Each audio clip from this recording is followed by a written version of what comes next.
Are you competitive?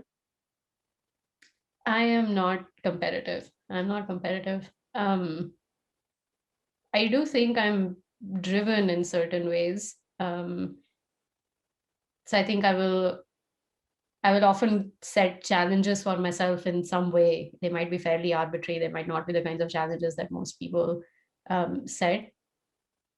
And I have high standards for certain things that I care about. I like executing well on certain things, but I feel like all of that comes from more an internal thing, like a benchmark that I set for myself, and then I might try and do better than that or keep track of that and so on.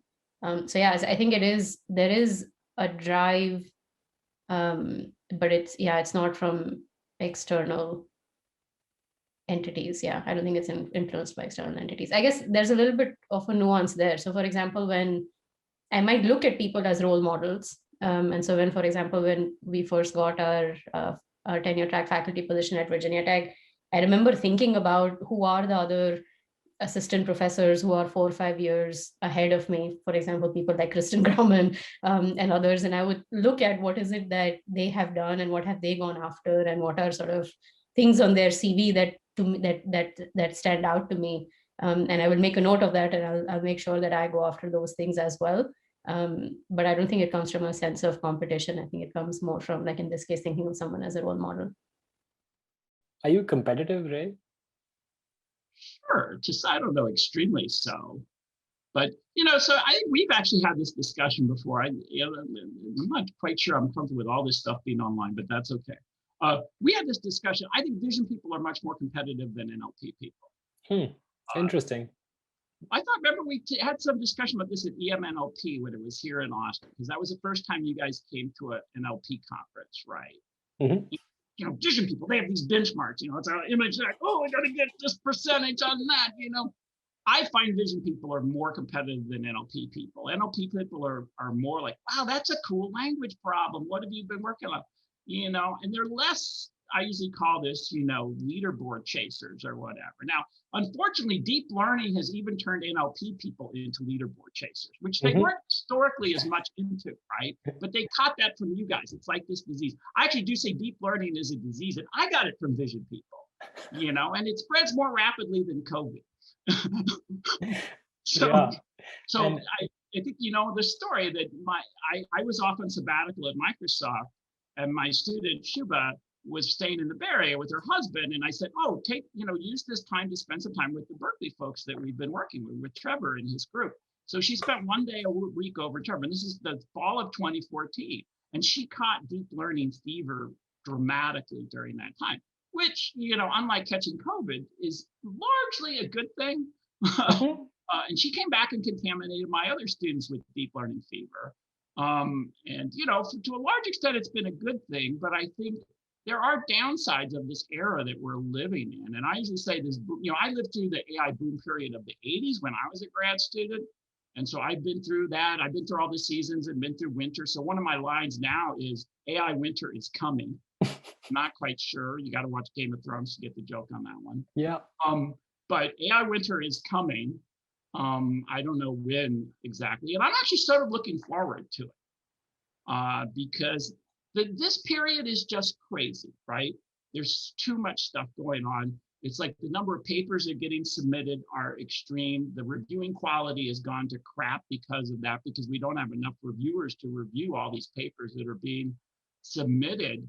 And it's gotten very competitive. Like I said, everyone's chasing leaderboards, and you get scooped easily. This is another thing. So, my student Ashwari was working on, and again, you scooped us on this. Not surprisingly, we came back from, a bunch of people did. It wasn't just you guys, but we came back from UMNLP in Brussels, and that was the people were. BERT hadn't even published yet, right? It appeared on arXiv like weeks before that meeting, right? And everyone at UMNLP in Brussels talking about BERT.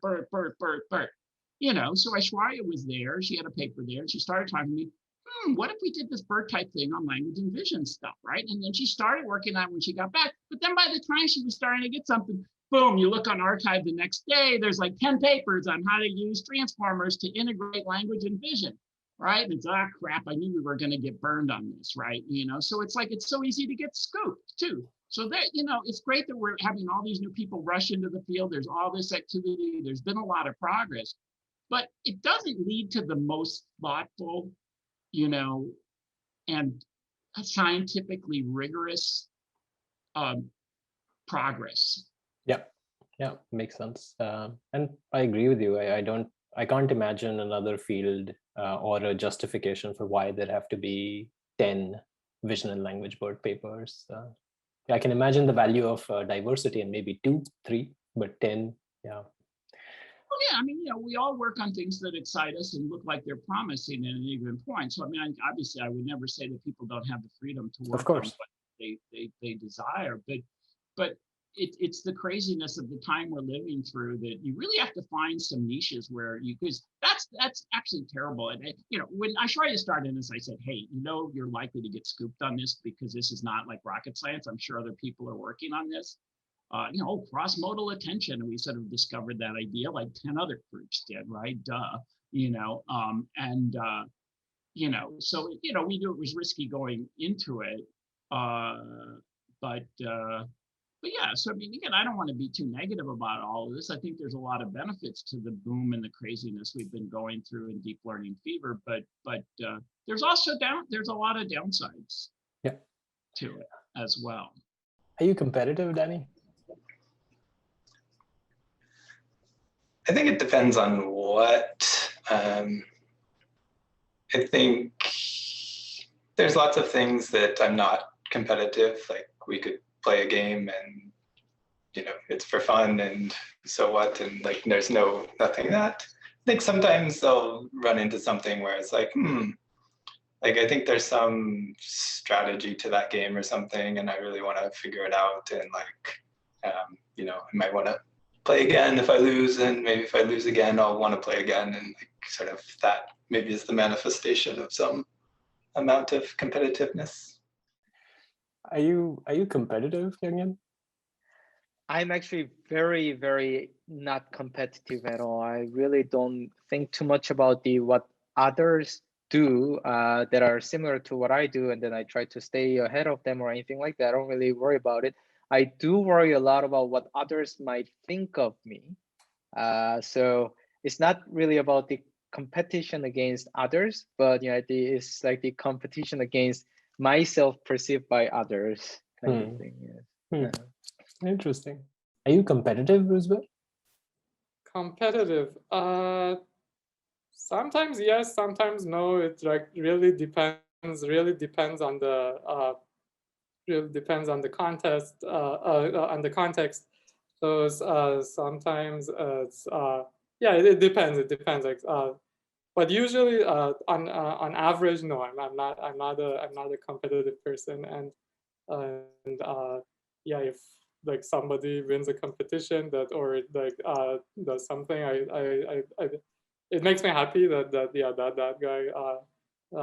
guy succeeded and so on. So it's in general, yeah, that's I'm not a competitive person. Are you competitive, Judy? I am competitive. Probably most competitive with myself. I set really high standards and have a hard time recognizing when something went well. I'll definitely focus in on the parts that could have been better. Yeah, that resonates. I know what you mean. Where the things that went well, you sort of brush aside and you don't focus on, but it's all the things that didn't go well that your mind tends to get drawn to. Or right, exactly. And actually, as a grad student, that was a pretty hard personality trait to have because you don't get a lot of positive, like objectively positive feedback throughout the process. So that's kind of one of the things I tend to always tell people if I'm on a panel or talking to my students in my lab is just force yourself to celebrate when something positive happens so you can really let it sink in. Yeah, I know what you mean. Are you competitive, Andrew? Yes, pretty much. I've become a pretty good loser, but yeah, go-karting is something where I'll really just, get race face on. And I do it only once a year. It's not like I do it all the time, but, it's absolutely sort of, total focus. Ski racing, I love. It's just, again, absolutely mind emptied of any other concept other than, get through the gates. And this is why I keep pausing about the question, because I don't particularly care about beating the other people, but I like passing a benchmark. And if there are other people against whom I can benchmark, then of course I much prefer to be, past the benchmark and in first place than behind. But yeah, there's this distinction. I don't know if I'm using the right terms, but between active competitions and races, right? Like, but it's not zero sum. Other people's losses don't hurt you, don't help you directly, but them setting a faster time gives you something to shoot for. So yeah, as is common. interesting. So you mean like sort of Strava style, like not competition but competition, or? No, I actually mean like in a race, you don't actually get to interfere with any other person on the track. So it's not like their losses are directly your wins. It's not zero sum in that nature. In fact, somebody else or a competitor setting a better time just sets a higher benchmark for you. So it's, yeah. Indeed, and if two competitors accidentally paced you, if one went too fast early on and then one went too slow early, or whatever, then that might be helpful. Yeah. That's funny actually, because we were talking about Formula One earlier, and I, before this exciting race, I was thinking, oh, Formula One's getting really boring. And recently, I watched the America's Cup yachting, which now is exactly the same. Amazing engineering, like beautiful engineering, and again, sports people now in little teams. But there's a funny factor, because every race is just one-on-one. It's just two boats in every race. And it's absolutely understood that you need to beat the other team, not race your own race. I mean, sometimes you race your own race, but there's and I guess that's super competitive. Do you think you're competitive, Georgia? Oh, yeah. Yeah? I do. Okay. Competitive, I would say competitive in the sense that I like for things to be successful. I don't know. No, I don't think I'm competitive with other people or other like I don't have faces or anything like that. But I am like I like things to be impactful. So yeah, I don't know if that's the same. Yeah, maybe you're competitive with past versions of yourself, and so it's less about other people. Right, correct. Are you competitive, Akshara?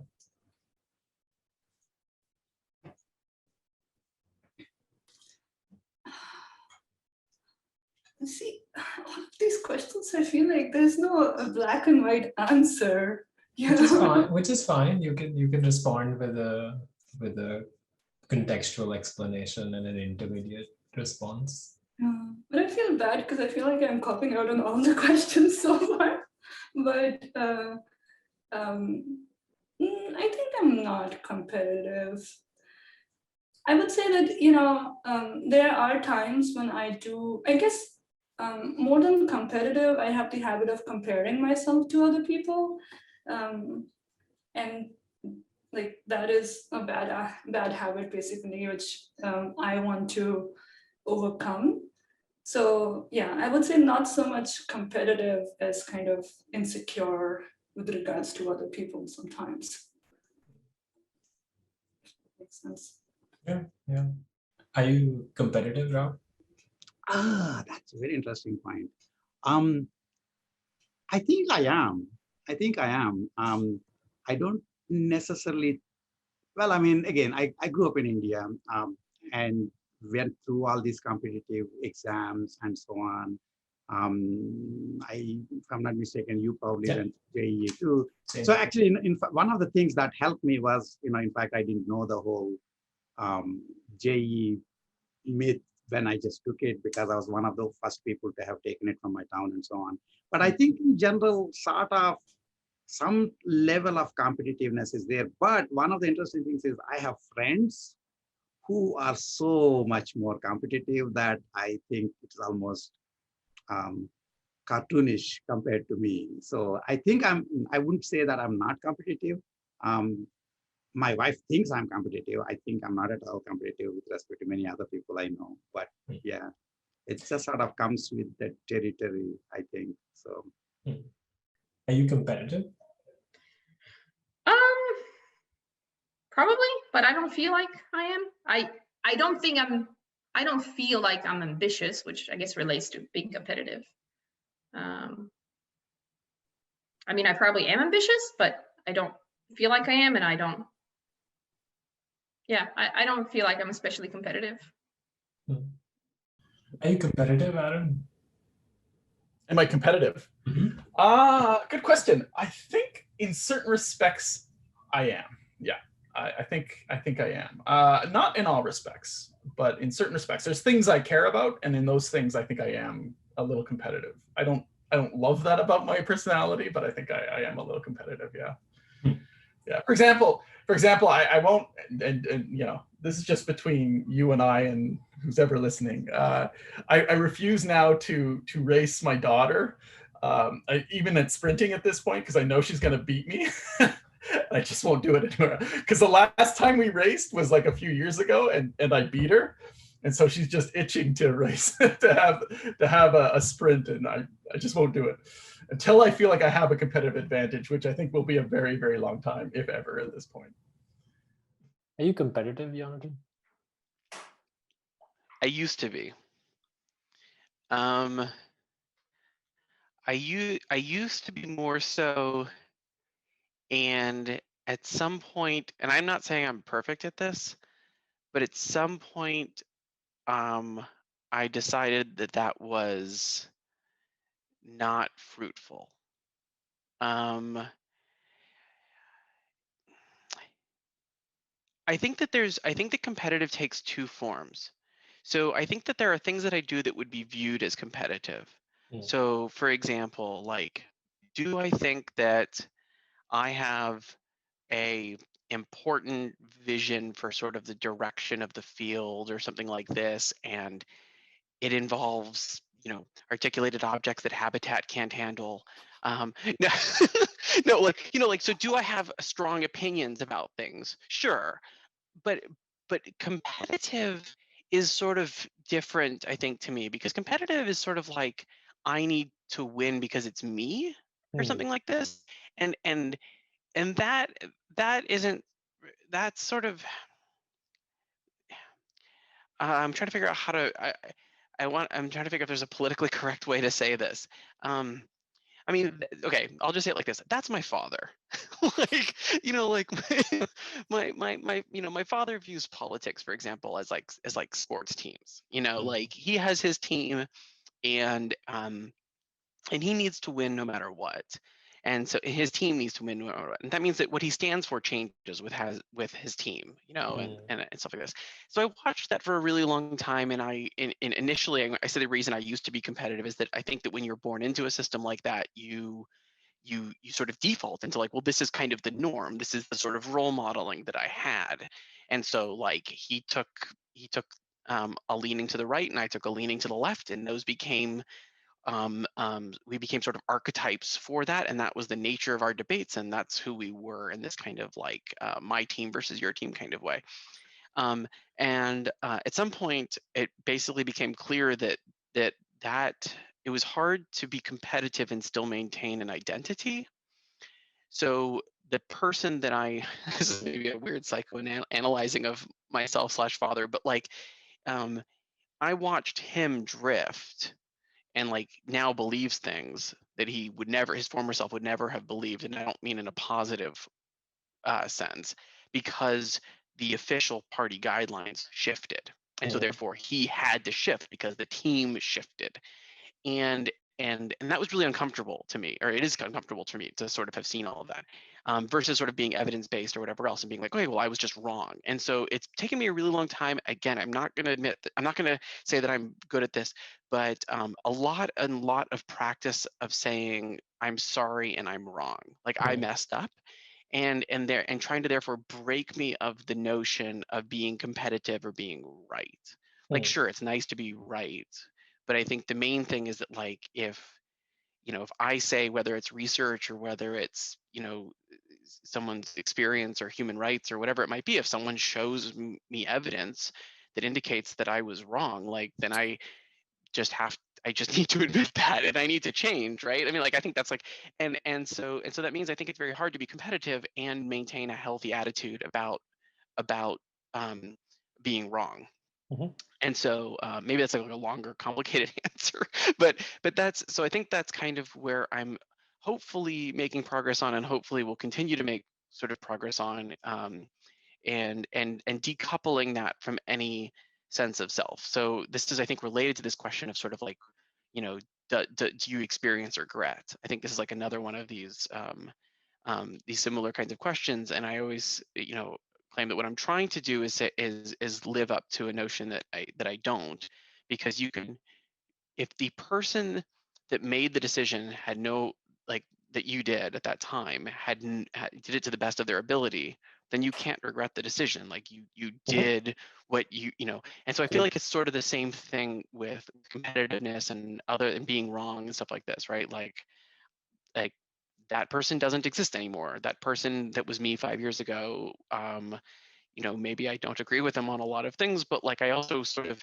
can't feel too bad about it because it's not sort of helpful. The only thing that's helpful is to figure out what was necessary for me to change so that I maintained that. And then also if I was trying to explain or, help others through these things. I don't know, that's kind of not sure how well this stream of consciousness is articulated, but hopefully makes sense. It does. And I one quote that I came across that resonates with a lot of what you're saying is, it's more important to be right than have been right, which means that if you come across a piece of evidence that shows you otherwise, then, well, just think of yourself after that piece of evidence, and now you've found the truth. It's not important that you were there all along. So yeah, I see what you're saying. Are you competitive? I think I'm relatively competitive, but I think maybe on the lower side for academia. I think that I like being competitive in a kind of fair environment. So if it's sports or like kind of people playing on a fair field, I tend to enjoy that sort of competition. I get very turned off by feeling like I need to color outside the lines or do things that don't seem right. I think I have a kind of very kind of childlike moral compass, and so whenever that happens, I just get really turned off. Yeah. Are you competitive, Stefan? I like competition. I don't usually care if I win. So, as you know, one of my favorite things in the world is board games. And in like competitive play at those things, I'm mediocre. But if a really cool strategy or an idea beats me, that's worth it. Like that's the exciting bit, is seeing these things come together to do well. Like, yeah, winning is better than losing, but tinkering with the mechanics of systems to perform well is more exciting. So competition as a breeding ground for interesting ideas. Yeah. Interesting. Like I spent an entire year in my undergrad losing to the same guy at racquetball 3 times a week with no problem, right? That's fine. I don't mind that. But I got better and we learned interesting things. Are you competitive, Felix? Yeah, I think so. Yeah. But hopefully not in a, I don't like beating other people. I think I'm competitive with myself. I don't know if that's, I'm not sure I don't like superiority over other people, but I really do like to beat my own expectations or something like that. Yeah, that makes sense. Your offhand remark about you'll have plenty to catch up on when you exit the water suggested that might be the answer. Are you competitive, Pushmeet?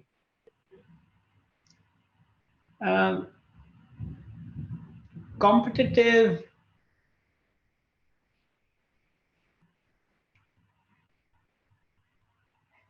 competitive in a different sense, in the sense that, like, when I was a kid, so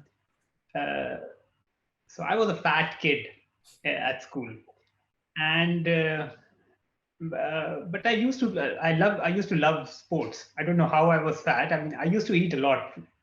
Maybe that's how I was fat, because I used to sort of work out as well. And then they used to have these races at school, and expectedly, I wasn't in the top 3 when the race would end. So somehow I sort of explained it to myself that you don't have to win the game, like what the game that people have set up. You can sort of create your own game. So I like to win, but not necessarily in the metrics or in the games as set by society, and or by, if somebody sort of sets up a competition and says, let's see who wins, I'm not very excited. I do think I do get excited about being the best at something, but it's more about sort of defining that thing myself rather than others sort of defining it. Interesting. And that sounds like a philosophy for life, more than that particular event about high school racing. Yeah. See, but that was the inspiration to explain it away. Yeah. Are you competitive, Carlos? Not particularly. I think I've lost enough soccer games growing up that I've learned to live with the fact that I'm not going to be at the top of things, and so I think I'm not particularly competitive. Although, for some things I can get into it, but I don't think it's a funny thing, but I don't usually, although this is human nature, so not that I don't do it, but I don't usually think about my happiness as being relative to others. Like, who has more, whatever the metric is, they would be competitive about. Who is got more papers or awards or whatever, money or kids, or I don't know what the metric is in life, but whatever that is, I don't think about. I think more in an absolute sense than in a relative sense. Are you competitive? I mean, why do you think there's someone better at it than me? I think I don't think of myself as competitive, but I suspect that many people around me do.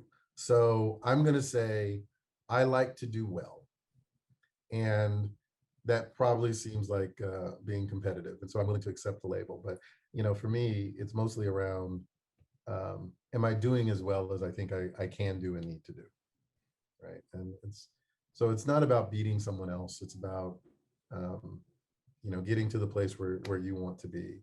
And so yes, I'm competitive in that sense, but I don't see it as a zero-sum game. Maybe that's the right way to think about it. I might be competing, but there's no zero-sum game that I'm playing. Are you competitive, Yejin?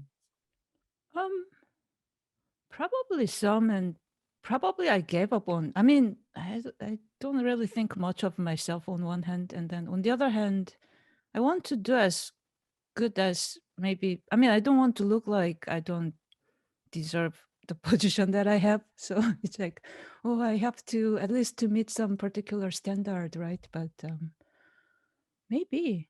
I mean, I want to do well. I'll admit that. But no, I'm not, it's like, I'm not going to try to win chess game and, like random things, mostly I don't care, so. You don't end up getting drawn into a competition about something that you started out not caring about. You are deliberate about competition. No, I think I just genuinely don't care about a lot of things in life. So I don't mind if other people win, so that, you know, it's like, okay, at least they will feel good, which is good for me. So.